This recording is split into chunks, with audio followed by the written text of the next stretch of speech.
जी में उल्लेख है। 10वें स्कंद के 18वें अध्याय में एक 22वां श्लोक आता है कि बृहंतो बाहि मानस्य चार यंत्रस्य गोदनम भांडीरकम नाम बटम जम्बू कृष्णम प्रोग्राम। यानी वृक्ष द्वापर युग में बहुत विशाल था, 4 योजनों में फैला हुआ था। इसकी जो सीमा थी वो 15 किलोमीटर तक थी, तो इसको पंचकोशीय वृक्ष के नाम से भी जानते थे। कान्हा जी इन्हीं की शाखाओं पर चढ़ के यमुना मैया को आर पार किया करते थे। मान्यता है कान्हा जी की जो 9 लाख गाय थी दोपहर के समय इसी वृक्ष के नीचे बैठ के विश्राम करती थी। तो माताएं जो भी माखन, मिर्ची, रोटी इत्यादि प्रसादम में रख देती थी, सभी ग्वाल बाल एकत्रित होकर दोपहर का भोजन लेते थे। भांडीर वन में सबसे बड़ा विशेष फल प्रसादी का बताया गया है, क्योंकि आप कभी किसी विवाह में जाते हो बिना प्रसाद के नहीं आते। यहाँ पर आप बाउंड्री पर एक चित्रण देखोगे कि राधा कृष्ण में मल्ल युद्ध हुआ था। उसमें ये तय था कि जो भी हारेगा उसको भंडारा करना होगा। तो जब हमारे कान्हा जी हार गए थे तो उन्होंने ग्वाल वालों के साथ मिल के यहाँ पे भंडारा किया था। उसी के नाम पर इसका नाम भांडीर वन पड़ा था।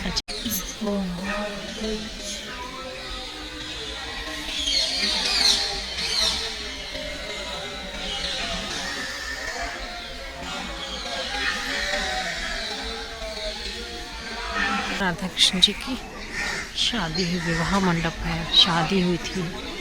भांडीर वट बहुत अच्छा मंदिर है।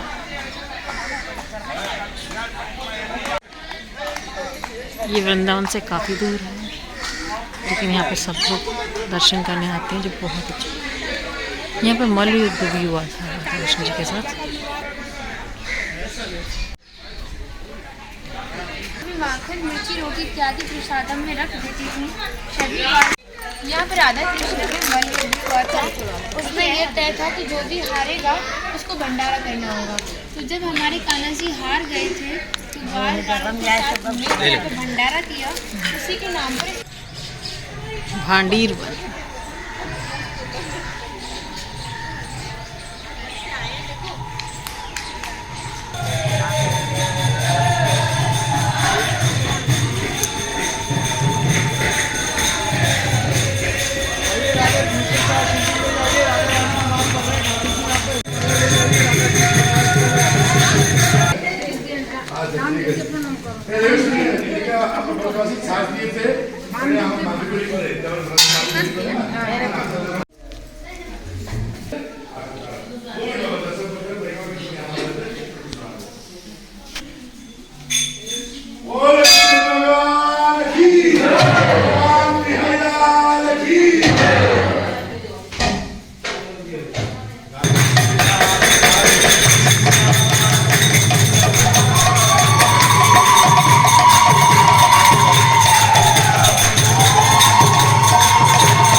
जब भगवान ने अवतार लिया और गाय चराने को आए तो पहले दिन यहीं आए।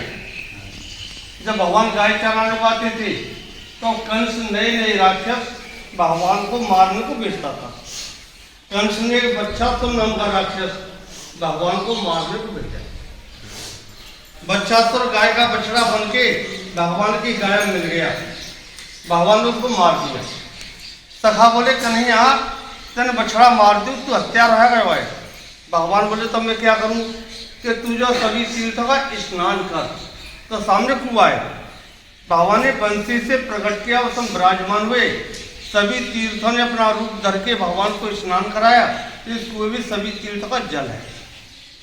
उसके बाद में जितने तीर्थ थे, जितने ब्रजवासी थे, सबको भगवान ने भंडारा दिया, गौदान किया।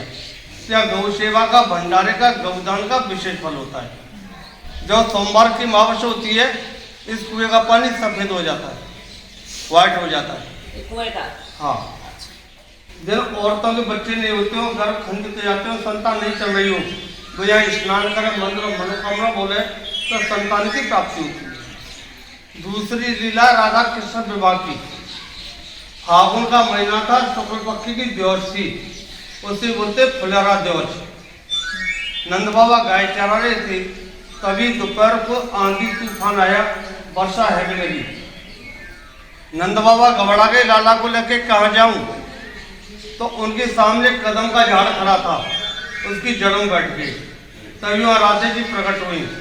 राधे को देख करके नंदबाबा बोले कि राधे तू ठीक वक्त पे आ गई है, लाला को ले जा। अपनों मनोरथ सिद्ध करके पूर्वक यशोदा मैया के पास पहुँचा दियो। राधे ने भगवान को गोदी में दिया, गोदी में लेकर के आप पीछे प्रवेश किया। वहीं दोनों तरुण अवस्था में हो गई, युवा अवस्था में हो गई। तभी शिवजी पार्वती आ गई। शिवजी ने भगवान कृष्ण को श्रृंगार करो, पार्वती राधे जी का श्रृंगार किया।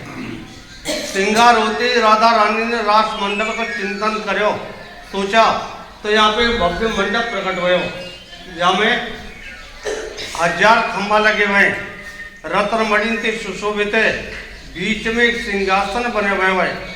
सिंहासन पर चढ़ने के लिए 7 सिद्धि लगी हुई है। राधा कृष्ण को सिंहासन पर बिठाला। तभी ब्रह्मा जी आ गए। ब्रह्मा जी ने अपने कमंडल से जल लेके राधे जी के चरण धोए और बोले राधे मैं तो आपकी चरणों की भक्ति चाहता हूँ, आप मुझे आज्ञा प्रदान करो, मैं आपका विवाह करूँ। राधे से आज्ञा लेके ब्रह्मा जी ने वेद मंत्रों का पाठ शुरू किया।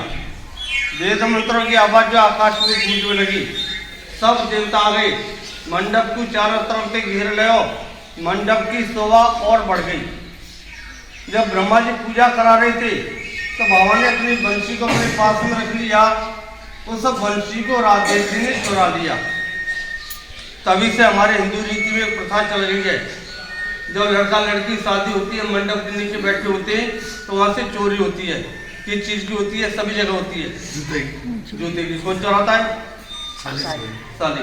राधे जी की कोई बहन नहीं थी तो साली तो थी नहीं, और भगवान ने 11 वर्ष तक जूते पहने नहीं। जब जूते नहीं पहने तो जूते की चोरी होती कैसे? तो राधे ने बंशी को चुरा लिया।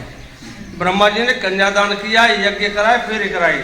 लास्ट में क्रिया होती है लड़की की मांग में सिंदूर भरने की, चीटी में सिंदूर दान करने की।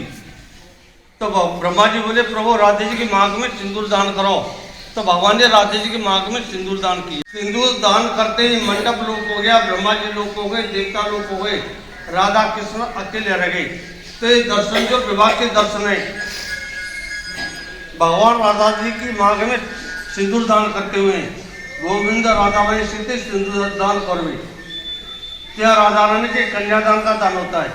पूरे संसार में एक यही मंदिर है जिसमें राधा रानी के कन्यादान का दान होता है। अनेक दान तो अपने आश्रम सोल में कर लोगे, ब्रज में कर लोगे, वृंदावन में कर लोगे, और जगह कर लोगे, पर कन्यादान का दान इस मंदिर को छोड़ करके कहीं नहीं होगा। यह मंदिर किसी ट्रस्ट का नहीं है। भक्तों से जो भी यहाँ दान आता है उसी मंदिर का खर्चा चलता है। तो कन्यादान में राधा रानी का साड़ी श्रृंगार ये भेंट किया जाता है। जो भक्त राधा रानी कन्यादान में साड़ी श्रृंगार दान करता है, श्रृंगार दान करता है, उसको मंदिर से सिंदूर प्रसाद मिलता है। सबसे मुख्य लीला है, एक दिन की बात है, भगवान और राधे किसी झाड़ के नीचे बैठे थे। तो भगवान बोले राधे से राधे देखो ये भांटीर वन जो है हमारा तुम्हारा निकुंज बने, हमारी तुम्हारी कुंजन की लीला हुई है। राधे जी बोली क्या हुई है कि आज आप वन के ऊपर प्रश्न जो भक्त यहाँ आवे हो और इस कुएं का आचमन करेगा उससे 14 अवतार के दर्शन को फल प्राप्त होगा। जो स्नान करेगा वो जाने अनजाने पापन से मुक्ति पावेगा। जो अपनी मनोकामना बोलेगा मैं उसकी मनोकामना पूरी करूँगा। निवास करेगा, कुआ का स्नान करेगा, भांडी बिहारी के दर्शन करेगा, वो गोलोक की प्राप्ति करेगा। या बैठ के कोई चीज़ खाएगा तो इंद्रलोक की प्राप्ति करेगा। वो जो गौदान करेगा उसकी 73 पीढ़ी का उद्धार होगा। इतनी सुन के राधे जी बोली प्रभु आपने बहुत ही बड़ी बात कर दी। इतना होने पर त्या भक्तों की इतनी भीड़ हो जाएगी कि 24 घंटा रहेंगे, हमारे तुम्हारे मिलने में बाधा पड़ जाएगी। भगवान बोले राधे गोपनीयम, यह मेरा गुप्त वृंदावन है, यहाँ की लीला गुप्त है, यह वन को प्रकाश में नहीं लाऊंगा। जब भक्त कई बार पूरे ब्रज में घूम जाएगा तब तो उसके ऊपर कृपा करूंगा कि तू भांडवन में आ। हर भक्त को भांडवन में नहीं आने दूंगा। ये श्लोक पद्म पुराण में से प्रभुपाद जी ने अपनी ब्रज यात्रा पुस्तक में लिखा है। और जिस टाइम पे प्रभुपाद जी ने ब्रज यात्रा की थी तो उस टाइम पे एक रात के हमारे पास एक रूम था, इसमें निवास किया था उन्होंने। इस कौन के हम भांडवन के भांडवन के बोलो भांडे बिहारी की जय बोलो भांडे बिहारी की जय। जब बाबा ने बताया ना कि कई बार वृंदावन आने से एक बार भांडेर आने का जब राधा रानी कृपा करते हैं तो हमारा भांडेर आने का सौभाग्य प्राप्त होता है।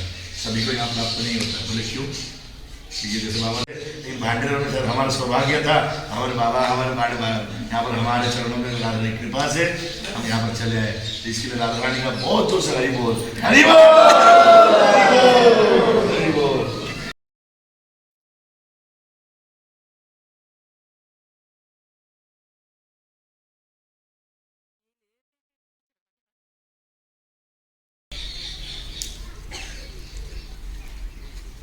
ये है बंसी वट का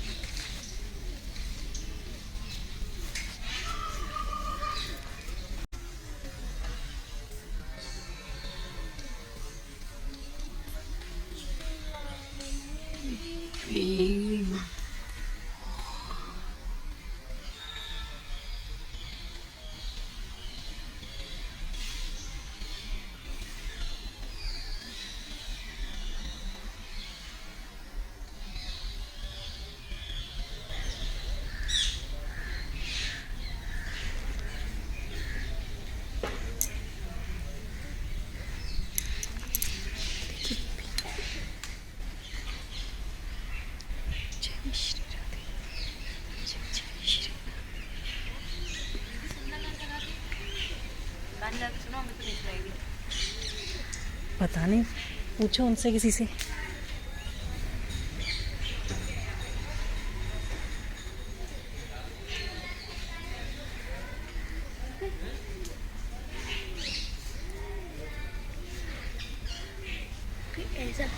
पंडित जी अंदर पंडित जी